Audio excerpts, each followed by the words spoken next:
82, Farmall 51 here.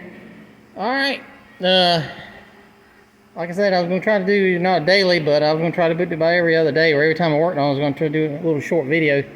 Try to keep this under 5 minutes, since we, a lot of little tedious stuff, and then, you know, anybody's ever restored a tractor, there's a lot of little tedious stuff. You want to do it right, and that's what I'm trying to do. So, got the manifold. I got to get my pipe. There's a reducer in here that reduces it down to what I don't have a muffler right here.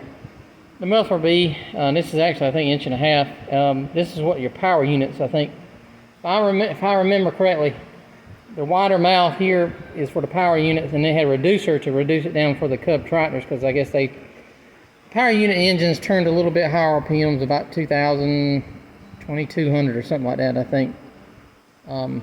Maybe somebody else knows. I have to go back and look, but yeah, they turned about 2,200 RPMs or so. All right, so there's a little reducer that goes in there that'll reduce that down, and like I say, again, when I get my tall pipe set on here, it might be straight pipe, I don't know. I'll probably put a muffler on it, but got the breather on. I had time finding a little tube here. Let's see. Got the bottom radiator hose mount and all. Got my tower clamps from DeFore Tractor Parts in Nashville, North Carolina. Pretty good guy. If you he's a Steiner dealer, A&I, 2 or 3 other different ones. Like I say, he's got a lot of stuff down here, and always happy to help out the local people. And so, but yeah, if you get on DeForeTractorParts.com, he's got a Facebook page, and he's on Facebook too. So if you're on there, check that out. But got the lower hose on, or drain for the oil filter. Now, I decided to go with some different bolts here. Let's see if this thing will focus. It's trying to, okay. Oil pan bolts. I had to put a different gasket on there because of the old cork gasket. It just mashed right out. And these are 11 to 14 foot-pounds of torque is what these oil pan bolts are for. Now, this oil pan here is a reinforced oil pan.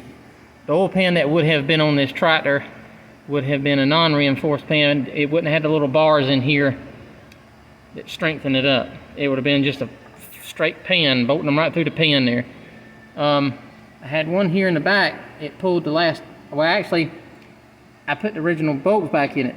Well, they would go all the way in before they would start the threads, engaging the thread. So I'm then I got some looking online, and I figured out that this is a later oil pan. They put these little bars in here and reinforced it so it would basically cinch up, you know, tight to it evenly. Because I'm guessing when somebody tightened it down too bad, it would bow it just a little bit. So, like I said, the front and the back here has that old pot metal or aluminum or whatever. When it pulled the last 2 threads out, and I said, man, something's wrong here. So looked in there, and it was actually supposed to have longer bolts in the back, longer bolts up here because of this reinforced oil pan.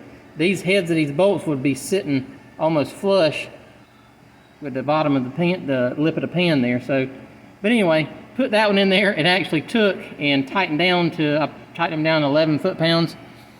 It said 11 to 14. And that gasket there I got from DeFore Tractor Parts. And it has I believe it's got the rubber made into it somehow. It's a little bit different material, type of cork. But yeah. Got tie rods on. I'll be doing alignment on them here pretty soon. I got to get those. Got the bolts for this. Had to put the shims in there. Like I said, I got to turn all that, measure, do a backyard mechanic alignment. So final drives are painted. Like I said, I'm gonna get them on next. The next thing I'm gonna do is get a reducer piece so I can get my pipe in, but I'm gonna adjust the valves and turn top dead center, and then just go down each one, or whichever one it tells you to. There's a procedure to go through to adjust them, and that's what I'm gonna do. and putting it out. And also, here's a good thing. As you can see, this engine here is a Q block engine. April the 2nd in Q. International use a letter or date code for the year, and Q is 47. So, but anyway, I got these adapters, plug adapters in here, and I'm gonna put some AC Delco plugs or Bosch Platinums or something like that in there, car plug, and they'll burn a little bit easier to find plugs, less fouling, and like I say, there's little reducers that fit down in there. So anyway, it's cheating in a way, but it's a lot better than those old fat plugs you got. So, but anyway, all right, well, that's it. And I'm trying to keep it under 5 minutes, but I didn't. Anyway, like I say, that's the update for today. All right.